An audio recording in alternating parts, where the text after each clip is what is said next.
Morning students, how are you? Hope you all are fine.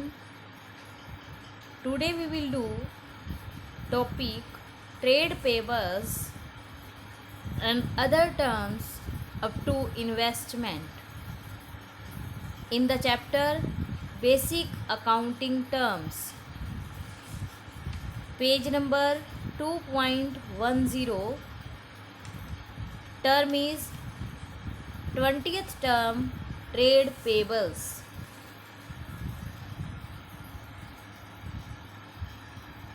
Trade payable is the amount payable on account of good purchase or service taken in normal course of business. जो amount हमने पे करनी है, पे करने योग्य है किसको, जिससे हमने परचेज किया था या कोई गुड्स परचेज की थी या कोई सर्विस परचेज की थी, उसे ट्रेड पेबल जो है वो टू थिंग्स को इंक्लूड करके बनता है, एक हमारे क्रेडिटर्स और एक हमारे बिल्स पेबल। क्रेडिटर्स और बिल्स पेबल अपोजिट है डेटर और ट्रेड रिसीवेबल के। कल क्लास में हमने बिल रिसीवेबल एंड डेटर्स किया था। डेटर्स कौन थे? जिन्होंने हमें पैसा देना है और हमने उनसे लेना है।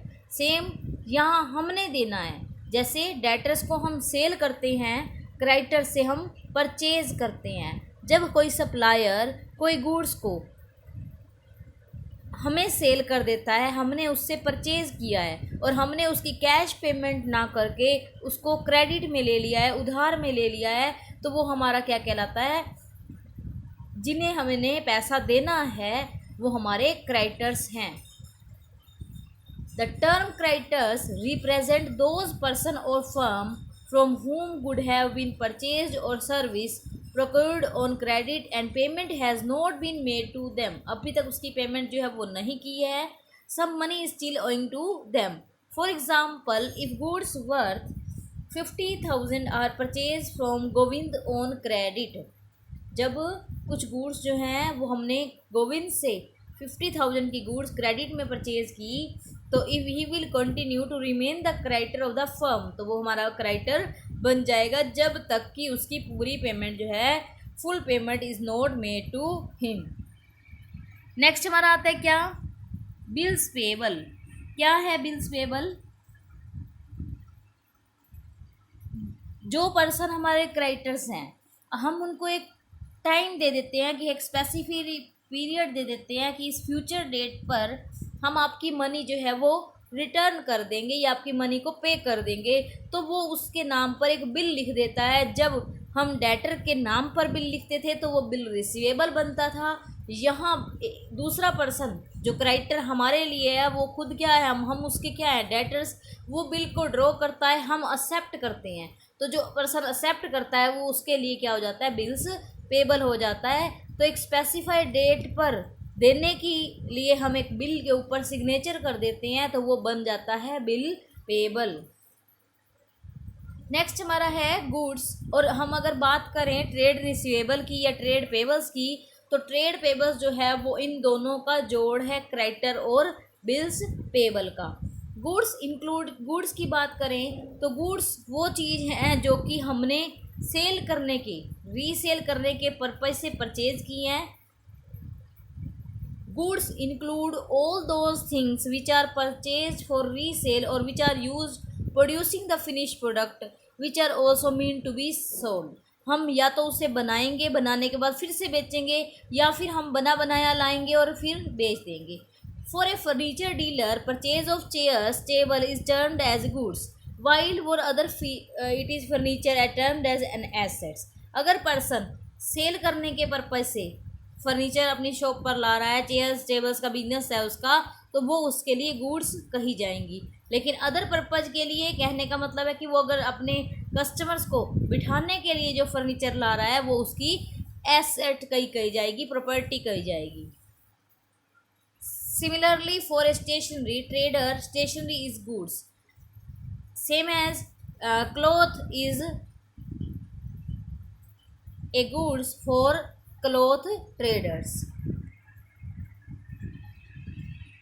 नेक्स्ट है 22 term cost. What is cost? देखो आपने एक्सपेंसेस पढ़ा, एक्सपेंडिचर पढ़ा, अब बात आती है कॉस्ट की। कॉस्ट क्या है? Cost can be termed as the amount of resources given up in exchange for some goods और सर्विसेज। कॉस्ट का टर्म जो है हम उसके लिए यूज़ करते हैं जो भी हमारे रिसोर्सेज हैं उसको चेंज कर देता है, गुड्स और सर्विसेज को चेंज करने की बात को कहता है the resources given up are money और मनी इज इक्विवेलेंट। रिसोर्सेज क्या होते हैं? या तो मनी होती है, कैश होता है, और कैश इक्विवेलेंट्स होते हैं जो कि हम कह सकते हैं कि मनी की टर्म में मेजर किए जाते हैं। सर्टिफाइड CIMA के according London has defined the term cost as follows. Cost is the amount of expenditure incurred on or attributable to a specified thing or activity. The specific thing or activity may be product, service, or any activity. For example, the cost of machinery will include purchase price, freight, and installation expenses. The expenditure incurred may be actual or notional. The amount spent on the purchase of raw material is the actual expenditure, whereas notional expenditure is one which does not involve any cash outlay. Notional expenditure is conceptual and deemed to be have been incurred rent of owned factory, interest on owned capital, etc. तो यहाँ पर वो कहता है कि कोई भी जो कॉस्ट है, आपने कोई मशीनरी को परचेज़ किया, मशीनरी को परचेज़ करने में आपने जो परचेज़ प्राइस पे किया, उसको लाने का खर्चा पे किया, उसको लगाने का खर्चा पे किया, फ्रेट जो उसको लेकर आए किसी गाड़ी पर, किसी पिकअप पर उसको उठाकर लाए होंगे। सेम इंस्टॉलेशन मतलब उसको लगाने का खर्चा, तो ये मशीनरी के अंदर इंक्लूड होगा, मशीनरी की कॉस्ट में इंक्लूड होगा। वो कहते हैं कि एक्सपेंडिचर जो है वो 2 टाइप्स के इसके लिए हो जाते हैं। एक तो एक्चुअल जो आपने कैश में पे किए हैं वो एक्चुअल होगा, लेकिन जो अमाउंट आपने पे नहीं की है लेकिन वो इन्वॉल्व नहीं होती है कैश में, तो उसको हम नोशनल कहते हैं। नोशनल एक्सपेंडिचर ऐसे जैसे कि मान लीजिए मेरा जो है मेरी खुद की गाड़ी थी, उसमें मैं लेकर आ गई, तो मुझे कुछ बाहर पे नहीं करना पड़ा लेकिन कुछ खर्च तो हुआ ना, तो वो हमारे नोशनल एक्सपेंडिचर होते हैं। ऐसे ही हम अपनी खुद की फैक्ट्री को, हमारी खुद की बिल्डिंग है उसके अंदर हमने फैक्ट्री खोल रखी है, हमको पे नहीं करना पड़ रहा, लेकिन रेंट अगर कोई और पर्सन होता तो देते तो सही ना, तो यही चीज़ नोशनल एक्सपेंडिचर कहता है। तो कॉस्ट जो है वो दोनों को मिलाकर बनी है, चाहे वो एक्चुअल हो और चाहे वो नोशनल हो। नेक्स्ट क्या है? वाउचर। वाउचर एक डॉक्यूमेंट होता है जो कि उसकी ऑथोराइजेशन को चेक करने में काम करता है। A voucher is a document which provide the authorisation of to pay and on the basis of which the business transaction are first of all recorded in the books of account. जैसे ही कोई लेन then होता है, अगर आपने purchase किया तो आपको कोई बिल मिलेगा, अगर आप सेल कर रहे हैं तो आप बिल देंगे, तो कहीं तो नोट करेंगे ना, तो वो जो बुक है या वो जो पेज है, जो बिल है, स्लिप है, पे है, कुछ भी रिसिप्ट है, वो हम क्या कहते हैं कि एक separate voucher is prepared for each transactions. Her transaction के लिए वाउचर बनाया जाता है, चाहे वो पेमेंट की हो, चाहे वो रिसीव की हो, चाहे वो डेबिट हो, चाहे वो क्रेडिट हो।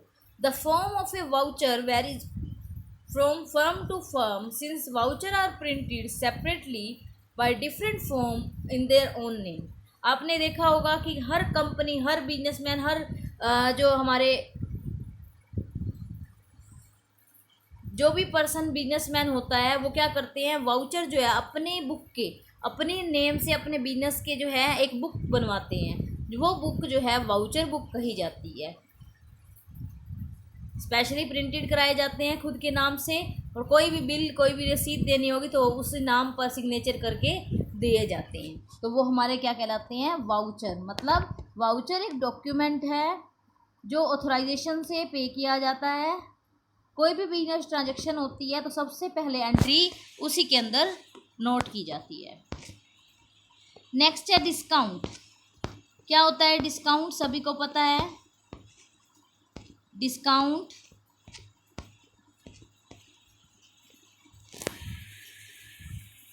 Discount is either an allowance offered by the seller of goods. जो पर्सन सेल कर रहा है वो क्या करेगा, कुछ डिस्काउंट देगा पर्सन को, out of selling of price of goods और ए डिडक्शन ऑफ और making prompt payment. It is of two types के हमारे जो है डिस्काउंट होते हैं। फर्स्ट है trade discount and cash discount. जब कोई पर्सन कुछ भी सेल कर रहा है तो वो हमको कुछ ऑफर करता है कि जो पेमेंट बनती है उससे कम पेमेंट पर आप परचेज कर लें, या हम सेल कर देता है वो, तो वो हमारा डिस्काउंट कहा जाता है। कई बार आपने देखा होगा कि 10% ऑफ, 10% डिस्काउंट या 50% डिस्काउंट। तो ये कुछ अलग अलग टाइप के डिस्काउंट हैं। एक हमारा है ट्रेड डिस्काउंट, दूसरा है कैश डिस्काउंट। ट्रेड डिस्काउंट क्या होता है? ये कस्टमर को ज़्यादा मात्रा में, मीन्स बल्क में परचेज करने के लिए ऑफ़र दिया जाता है, ताकि कस्टमर जो है वो ज़्यादा मात्रा में है परचेज कर सकें। इसको हम लिस्ट प्राइस पर देते हैं। लिस्ट प्राइस मीन्स जो MRP होता है उसके ऊपर हम परसेंटेज कुछ बता देते हैं, उस पर दिया जाता है। इसको हम बुक में रिकॉर्ड नहीं करते हैं। Trade discount when the discount is allowed by a seller to his customer at fix percentage on the list और catalogue price of the goods. वो कह देता है कि जो इसकी MRP या जो भी कैटलॉग लगा हुआ है उसके ऊपर 10% डिस्काउंट, 15% डिस्काउंट, तो कोई परसेंटेज बता दिया, तो उस डिस्काउंट को हम ट्रेड डिस्काउंट बोलते हैं। It is not recorded in the books of accounts as it deducted in the invoice और cash memo itself from the gross value of goods. ये जो है डिडक्ट नहीं किया, जो अपने आप ही डिडक्ट हो जाता है, अलग से हम बुक्स में नहीं दिखाते हैं, इसकी बुक्स में एंट्री जो है वो नहीं करते हैं। कैश डिस्काउंट इसका अपोजिट है, जो कि एंट्री जिसकी की जाएगी बुक्स में इसको रिकॉर्ड किया जाएगा। ट्रेड डिस्काउंट ज़्यादा मात्रा में खरीदने के लिए, लालच देने के लिए हम कह सकते हैं दिया जाता है, जबकि कैश डिस्काउंट कैश में पेमेंट पाने के लिए दिया जाता है कि जल्दी से कैश में पेमेंट मिल जाए। When discount is allowed to the customer for making prompt payment means जल्दी से पेमेंट पाने के लिए दी जाता है। For example, if a seller allow 2% discount for payment within a week, it will be called cash discount. It is always recorded in the books of accounts. Next है rebate. It is a reduction in the value of goods sold allowed by the seller after the goods have been sold. It is allowed by the seller for the reason other than for which trade discount and cash discount are allowed. For example, rebate may be allowed because of poor quality of goods sold or goods being not as per specification. ये क्या करता है? Value of goods sold की जो है उसमें reduction दे देता है, कुछ अलो कर देता है कि कम रेट पर सेल कर देता है। इसका रीज़न जो है वो allowed by the seller for the reason other than, ना तो ट्रेड डिस्काउंट का रीज़न रहता है ना कैश डिस्काउंट का रीज़न रहता है। रिबेट में भी allowed because of poor quality goods. कई बार स्टोर क्लियर करने के लिए भी गुड्स को दे दिया जाता है, तो ये कोई स्पेसिफिकेशन गुड्स नहीं होती हैं। पुअर क्वालिटी की गुड्स को भी कम सेल करने के लिए रिबेट का प्रलोभन जो है वो दिया जाता है। नेक्स्ट हमारा आता है गुड्स और सर्विस टैक्स, GST। क्या होता है GST? 2016-17 से ही GST लगाना शुरू हुआ। पहले क्या होता था, अलग अलग टाइप के टैक्स होते थे। कौन कौन से टैक्स? वैट के नाम से अलग टैक्स लगता था, CST के नाम से अलग टैक्स लगता था, एक्साइज ड्यूटी के नाम से अलग टैक्स लगता था, सेल टैक्स के नाम से अलग टैक्स लगता था, सर्विस टैक्स के नाम से अलग टैक्स आता था। लेकिन अब क्या कर दिया गया, सारे एक टैक्स जो हैं अलग अलग ना लगाकर एक सिंगल टैक्स के अंदर इंक्लूड कर दिए गए, जिसका नाम है जीएसटी। जीएसटी के फुल फॉर्म है गुड्स एंड सर्विस टैक्स। दो टाइप के टैक्स होते हैं, एक डायरेक्ट टैक्स, एक इनडायरेक्ट टैक्स। डायरेक्ट टैक्स वो टैक्स होता है जो कि आप डायरेक्ट पेमेंट गवर्नमेंट को खुद करते हैं। इनडायरेक्ट टैक्स जो आप पेमेंट गवर्नमेंट को खुद नहीं करके आपके बीच में पेमेंट करने वाला कोई अदर पर्सन होता है। आपकी तरफ से टैक्स पे तो हो रहा है लेकिन आप डायरेक्ट पेमेंट नहीं कर रहे हैं, तो इनडायरेक्ट टैक्स उसे कहा जाता है। इनकम टैक्स जो है वो डायरेक्ट टैक्स का पार्ट है और इनडायरेक्ट टैक्स जो है वो जीएसटी है। पहले इनडायरेक्ट टैक्स के डिफरेंट पार्ट थे, excise duty, sale tax, VAT, service tax, central sale tax etcetera.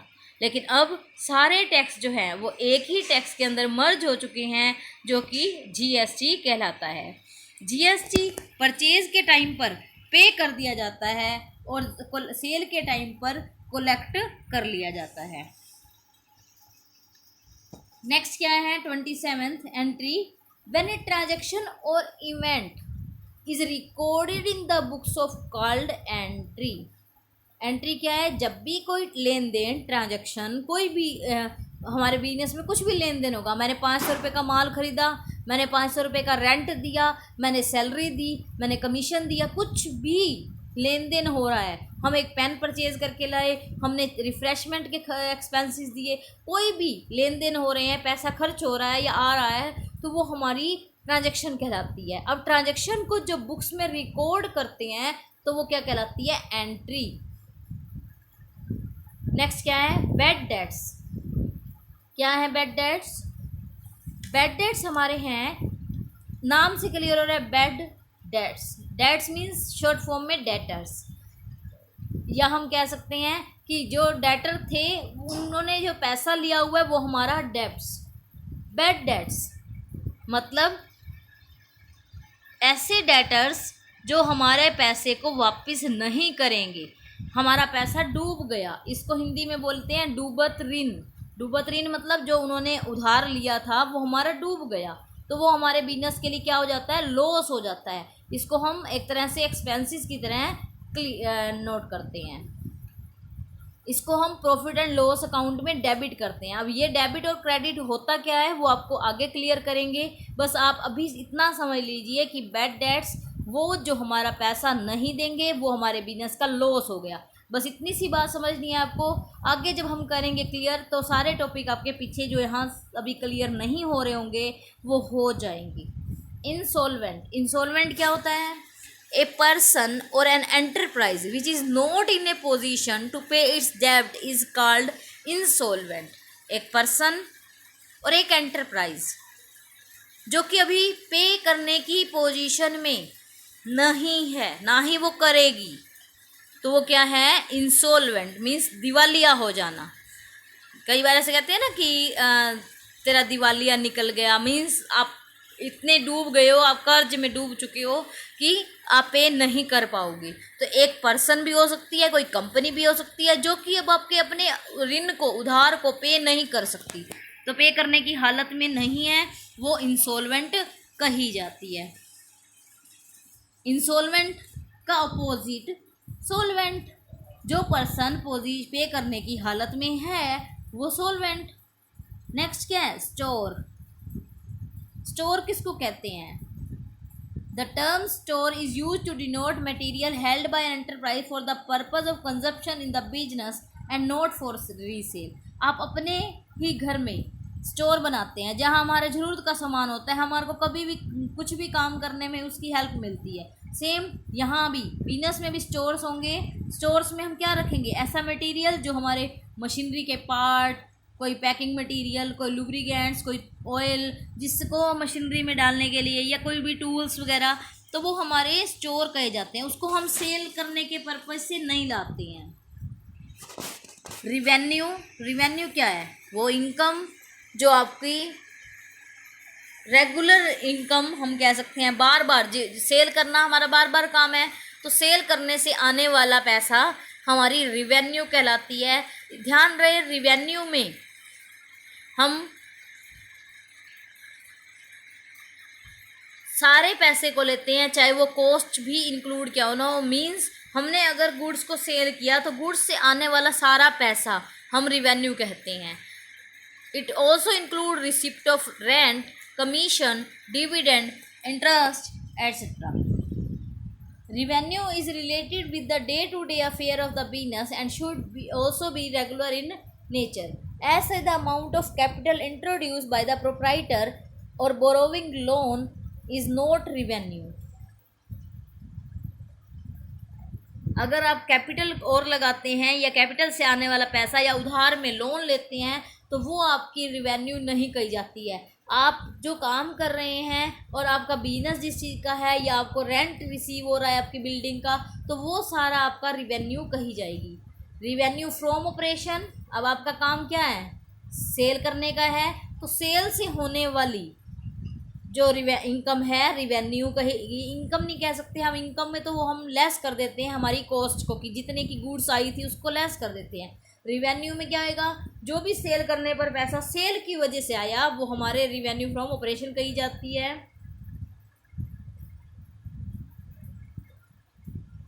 Entity, entity क्या है, एंटिटी और business entity means economic unit which is form for earning income by providing service और selling goods. For example कोई भी company, कोई भी हम कह सकते हैं कि जो भी बिजनेस बनाया गया है उसको हम एंटिटी कहते हैं। टर्नओवर, टर्नओवर क्या है, टोटल सेल, एक पूरे पर्टिकुलर पीरियड की, एक साल की बात करें तो पूरे साल का टर्नओवर, एक मंथ की बात करें तो पूरे मंथ का turnover means total sale. Live stock, live stock क्या होता है, जो ऐसा स्टॉक जो हमारे पास जीवित होता है, जैसे कि animals, horse, domestic animals, cattle, कोई भी पशु, तो ये हमारे क्या होते हैं, लाइव स्टॉक। इन्वेस्टमेंट, इन्वेस्टमेंट क्या है, ऐसा पैसा जो हमने अपने बिजनेस का कहीं बाहर इन्वेस्ट किया हुआ है कुछ अर्न करने के पर्पज से, जो हमारी इंटेंशन है उसके पीछे कुछ अर्निंग की है कि बदले में हमें कुछ मिले, ये हम कहीं शेयर डिबेंचर्स में इन्वेस्ट कर देते हैं, वो पैसा हमारा इन्वेस्टमेंट कहलाता है। हम इन्वेस्ट क्यों करते हैं, कुछ deployment of funds of the share and debenture with intention of earning a return, return मिले इस पर्पज से हम इसको कहीं इन्वेस्ट कर देते हैं, तो वो हमारा इन्वेस्टमेंट कहा जाता है। सेकंड चैप्टर हमारा कंप्लीट होता है। आप अपनी नोटबुक्स में ये चैप्टर के नोट्स बना लेंगे और साथ ही साथ लर्न भी कर लेंगे, और उसकी जो फ़ोटोज़ हैं होमवर्क की वो मुझे सेंड करेंगे मेरे व्हाट्सएप नंबर पर। नेक्स्ट क्लास में करेंगे हम नेक्स्ट चैप्टर। आज के लिए इतना ही। Thank you and bye bye, have a nice day.